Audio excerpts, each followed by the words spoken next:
we remain steadfast in our commitment in delivering local news that matters. Stories that inspire. Enriching the lives of Filipinos in the Philippines and across the globe. This is your GMA Regional TV. Buong puso para sa Pilipino. Ito ang inyong Regional TV News. Magandang araw, ito ang inyong Regional TV News. Hatid namin ang mga pinakamalaki at pinakahuling balita. Mula sa Visayas, ako po si Cecil Quibod Castro. Mula rito sa Mindanao, ako po si Sara Hilomen Velasco. At mula naman dito sa Luzon, ako po si Chris Zuniga.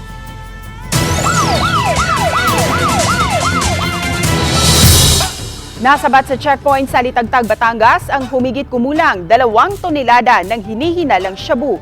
Katumbas yan nang aabot sa 13.3 billion pesos na halaga ng droga ayon sa pulisya. Ang detalye sa report ni Denise Abante ng GMA Regional TV, Balitang Southern Tagalog.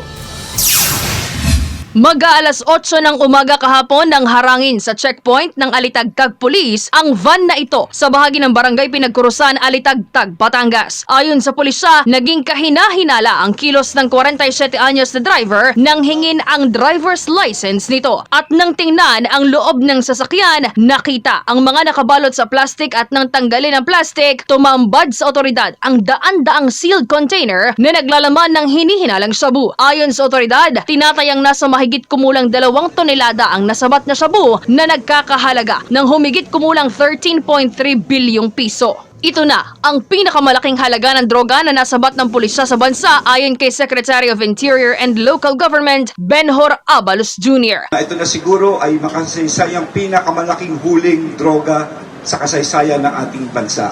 Lumalabas sa initial screening test na kinonduct ng PDEA na ang confiscated na mga drugs ay nag-test ng positive sa methamphetamine hydrochloride. Ayon sa otoridad, nagmula ang sasakyan sa bahagi ng Santa Teresita at patungong Lipas City. Walang binanggit ang pulisya kung saan eksaktong dadalhin ang mga iligal na droga, pero posible raw na i-deliver ito sa NCR. Pansamantalang nakadetine ang suspect sa Alitagtag Police Station. Hindi na nakakuha pa ng ibang detalye ang GMA Regional TV Balitang Southern Tagalog sa suspect dahil hindi na siya pinayagang magsalita pa ng pulisya. Pero ayon sa suspect, hindi raw niya alam na illegal na droga ang kanyang i-deliver. Honestly, I was just trying to make money. That's it. It's a delivery, pick-up delivery, 6,000. Because I used to lalamove. Naglalamove po ako dati. Patuloy ang investigasyon ng otoridad kung may iba pang kasamahan ang nahuling suspect at kung saan ito dadalhin. Focus po dun sa paghuli ng drugs. Ang pangako po namin as a editor or president, we want to have 100% drug-free community po. So makakaasa po kayo na matatag po yung PNP natin sa pamumuno po ng ating minamahal nating SILG. Gabi na nang matapos ang isinagawang testing at inventaryo sa mga kontrabando. Dinala na rin ang mga ito sa crime laboratory sa Krame. Mula sa GMA Regional TV, Balitang Southern Tagalog, Denise Abante, nagbabalita para sa GMA Integrated News. Nakatulog na driver ng isang MPV sumalpok sa 2 kasalubong na SUV sa Bantay, Ilocos Sur. Insidente sa pool sa CCTV. Narito ang report ni Ivy Hernando ng GMA Regional TV 1 North Central Luzon. Masdan ang 4 wheels na ito. Nabigla na lamang lumihis ng lane at dire-diretsyong sumalpok sa kasalubong na SUV. Umikot pa ang sasakyan dahilan ng muling pagbangga nito sa isa pang SUV. Mabuti na lang at nakaiwas ang ilang nakabuntot na motorcycle riders. Nangyari ito sa kahabaan ng National Highway ng Barangay Agay, Bantay, Ilocos Sur. Wala namang napaulat na nasugatan sa insidente, pero paliwanag sa pulisya ng nakabunggong driver. Napagod daw siya, ma'am, sa pagdra-drive, kaya naidlip. Sandali lang yung pagkaidlip niya, nung nandun na sa kabilang linya, doon niya napagtanto naman na yung nakabangga na siya. Nakatakda ang pag-uusap ng mga sangkot sa aksidente. sa Bayombong, Nueva Vizcaya. Patay ang 19 anyos na lalaki matapos bumangga ang minamanehong motorsiklo sa nakaparadang truck sa Maharlika Highway sa Barangay Busilak, Miyerkules ng gabi. Sa investigasyon ng PNP, madilim daw sa lugar at posibleng mabilis ang patakbo ng biktima kaya hindi nito napansin ang truck. Estudyante ang rider at galing daw sa kaklase nang maaksidente pabalik sa Bayombong Town proper. Naiuwi sa pamilya ang kanyang mga labi sa Solana, Cagayan. Posible namang maharap sa kaso ang 28 anyos na truck driver dahil daw sa kapabayaan nito dahil sa pagpaparada sa gilid ng kalsada. Mula sa GMA Regional TV 1 North Central Luzon, Ivy Hernando, nagbabalita para sa GMA Integrated News. 3 menor de edad na huling nakitang naglalaro sa tabing dagat ang natagpuang patay at palutang-lutang sa dagat sa Agdao sa Davao City. Narito ang report ni Kent Abrigana ng GMA Regional TV 1 Mindanao. Alam, sorry si mo anak kay...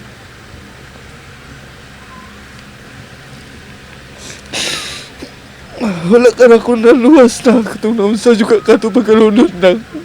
Hindi na napigilang maiyak ng ama na si Jomar sa sinapit ng kanyang 4 taong gulang na anak na lalaki. Isa ito sa 3 bata na natagpo ang palutang-lutang sa dagat nitong Sabado ng gabi. Base sa investigasyon ng kapulisan, alas 2 ng hapon noong April 13 nang umalis ang 3 bata, isang 4 na taong gulang at 7 taong gulang naman ang dalawa. Huli silang nakitang naglalaro sa tabing dagat sa North San Juan Barangay Sentro, Agdao, Davao City nang mapansin ng kanilang mga magulang na hindi pa nakauuwi ang kanilang mga anak. Nagsagawa na ng search and rescue operation ang otoridad makalipas ang 3 oras.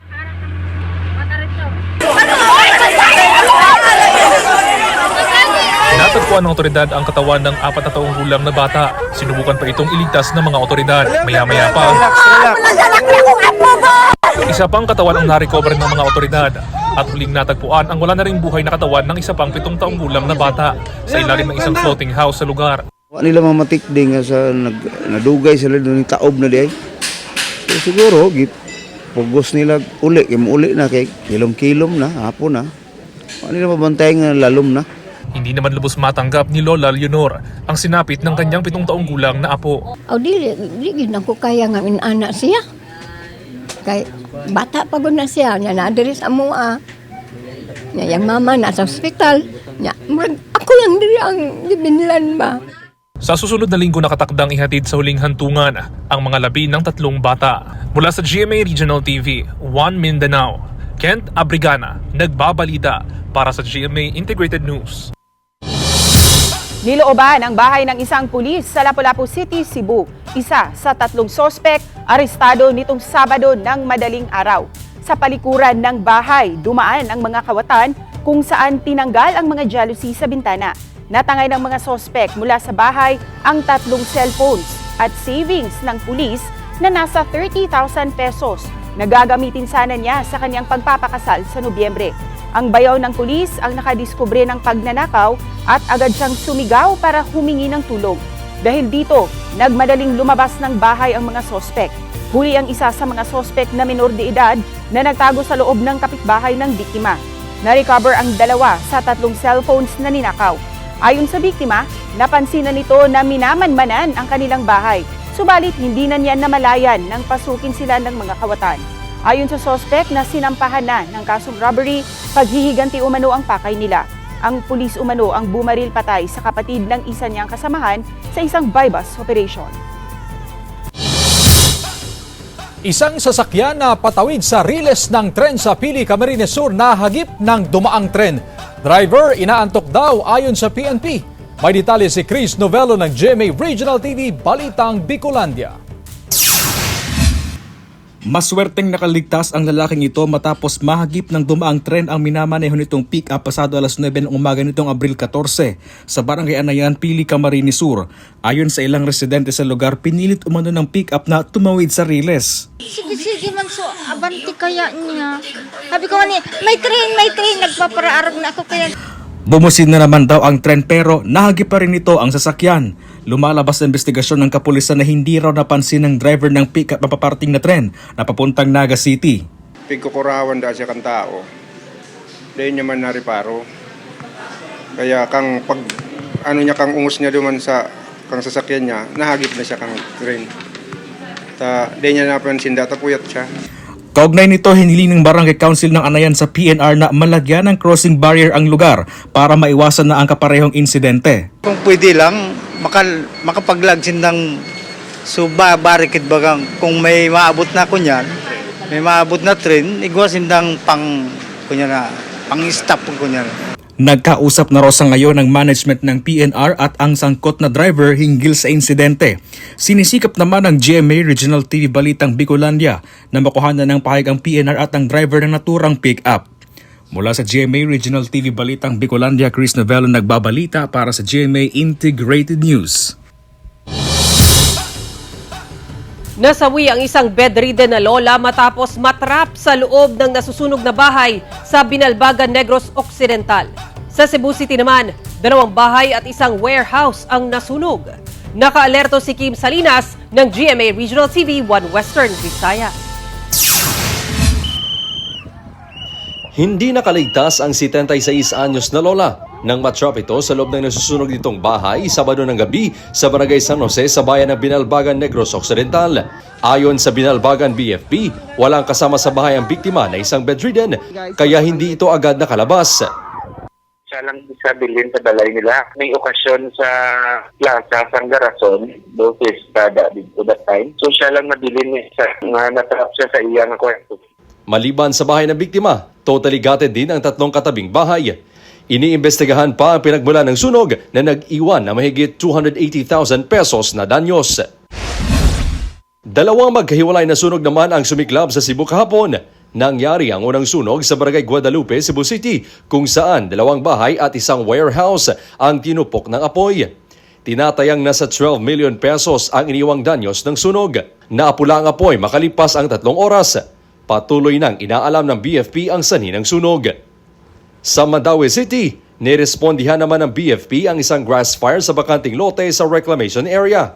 Sinira ng BFP ang pader para makapasok ang bumbero sa lugar. Dahil sa mga kaso ng grass fire, pinaalalahanan ng Mandaue City LGU ang mga residente na mahigpit na ipinagbabawal ang open fire burning.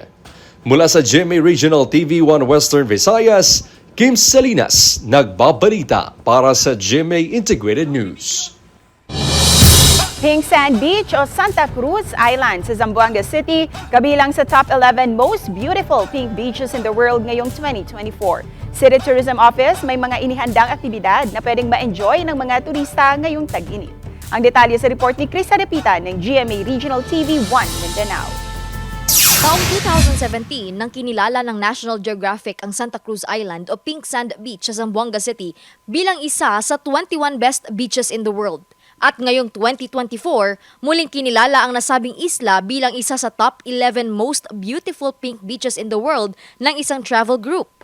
Ang Santa Cruz Island ay binabalik-balikan ng mga turista dahil sa napakapino nitong buhangin na naging kulay pink dahil umano sa mga coral na naaanod sa dalampasigan. Ayon sa City Tourism Office, pinapanatili nito ang kalinisan sa isla dahil kilala ito bilang banner tourist destination sa Zamboanga City. I'm proud to say Santa Cruz Island is a protected area, and because of the practices, sustainable tourism practices that we implement, these are contributory factors that maintains us the beauty. Sa tala ng City Tourism Office, pumalo sa mahigit 600,000 na turista ang bumisita sa isla noong 2023. Kaya ngayong taon, target nito na tumaas pa ng 3% ang bilang ng mga bibisitang turista sa isla. Meron namang inihanda ng mga aktibidad ang tanggapan na pwedeng ma-enjoy ng mga bibisita sa isla katulad na lang ng dive safari, windsurfing exhibition at marami pang iba. Have a chance to enjoy your summer here. We can offer you the best of Zamboanga, but enjoy summer or verano in Zamboanga City. Mula sa GMA Regional TV 1 Mindanao, Chris Dapitan nagbabalita para sa GMA Integrated News. Isang pawikan ang aksidenteng nabingwit ng isang lalaki sa karagatang sakop ng Barangay Salvacion sa bayan ng Santo Domingo, Albay noong April 11.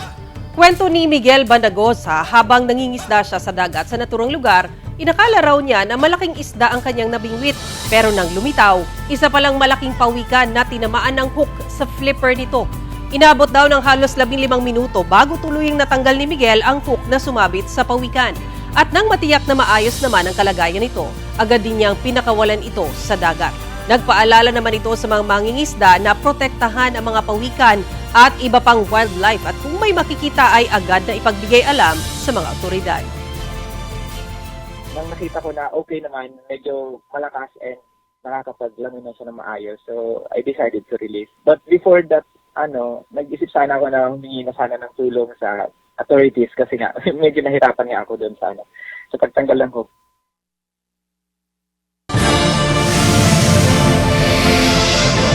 Ito ang inyong Regional TV News.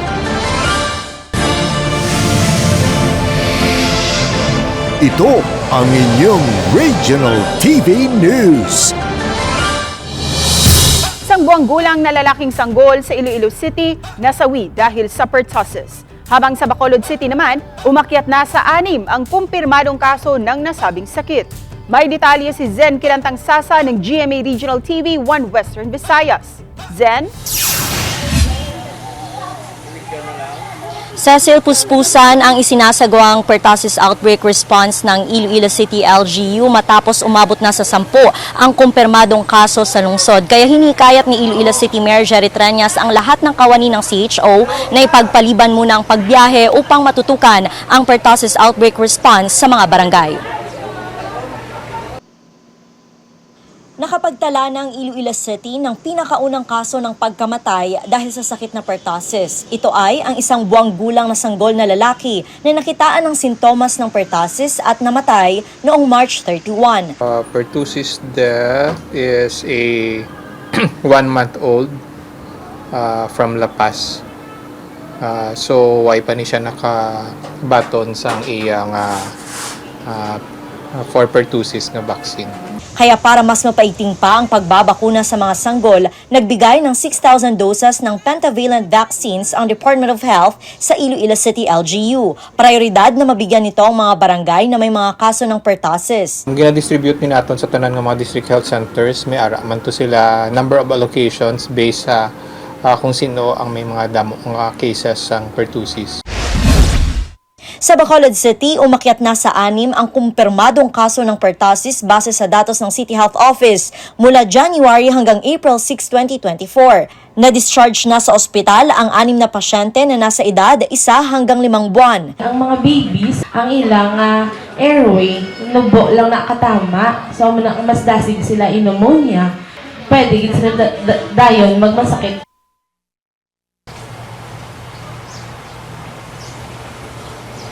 Cecil, sa Bacolod City naman, plano ng LGU na bumili ng Pentahiv vaccines na ipamamahagi sa mga barangay bilang proteksyon sa mga bata kontra pertussis. Cecil?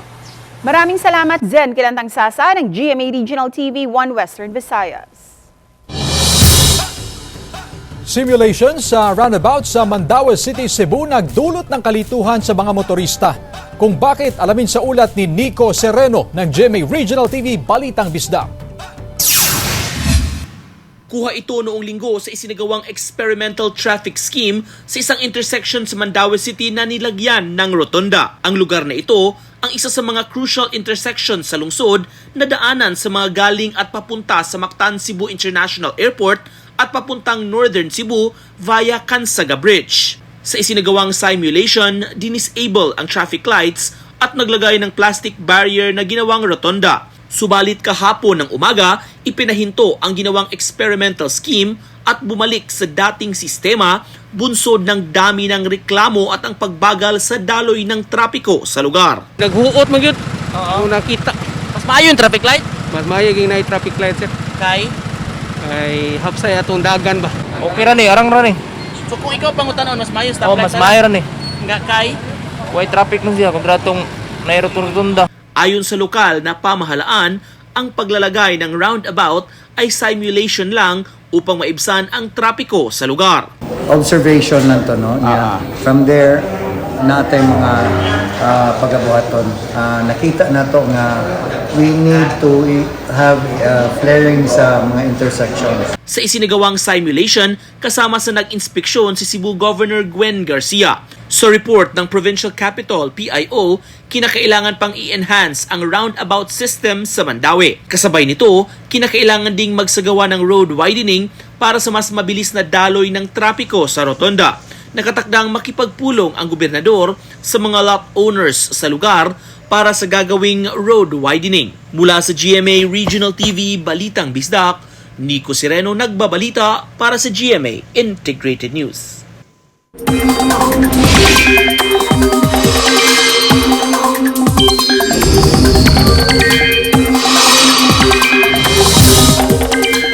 Mga kapuso, may bagong pinakamainit na record sa bansa ngayong 2024. Ayon sa Pag-asa, naitala ang 39 degrees Celsius na temperatura nitong weekend sa Kamiling, Tarlac, Tuguegarao, Cagayan at Etiague, Isabela. Mga kapuso, magkaiba ang temperaturang yan sa isa pa nating sinusukat na tinatawag nating heat index o damang init. Kahapon, 47 degrees Celsius ang pinakamataas na heat index na naitala sa bansa. Yan ay sa Dagupan, Pangasinan. Ngayong Martes, inaasahan muli ang mababang tsansa ng ulan sa halos buong bansa base sa rainfall forecast ng Metro Weather. Kung uulanin man ang ilang lugar, light to moderate rains lang ang mararanasan, partikular sa ilang bahagi ng Mindanao. Ayon sa Pag-asa, ridge ng high pressure area ang nakaapekto ngayon sa eastern section ng northern at central Luzon. 1930s pa ang school bus na ito ng isang paaralan sa Lawag City. Niluma na ng panahon, kaya nakagarahin na lamang ito sa tabi ng paaralan. Pero to the rescue ang batch 1996 ng paaralan. Ni-restore ang bus, inayos, pinaganda at binago. Ang school bus noon, tinatawag ng tech bus ngayon. Umabot daw sa halos 1 milyong piso ang nagastos sa restoration ng bus. Air-conditioned at may mga computer at laptops with internet connection pa sa loob ng bus. Magsisilbi raw itong e-learning at reading center ng mga mag-aaral. Maraming alaala ng kahapon ang dala ng bus, pero sa ngayon ang bawat estudyante na papasok at gagamit sa tech bus ay malaking bagay para sa katuparan ng kanilang mga pangarap.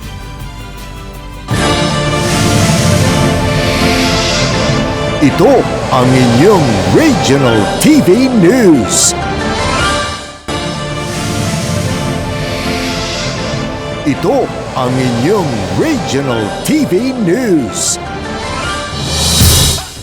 Mahigit isang buwan matapos mapaulat na nagkaroon ng leakage ang test questionnaire sa isinagawang college admission test sa West Visayas State University sa Iloilo City noong Marso 10, kumuha ng retake exam ang nasa mahigit sa 17,000 examinees nitong linggo.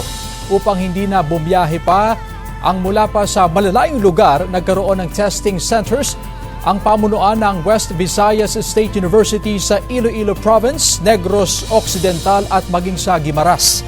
Mahigit sa 7,000 examinees ang kumuha sa main campus sa Iloilo City, samantalang mahigit sa 10,000 naman na examinees ang kumuha sa iba pang testing areas.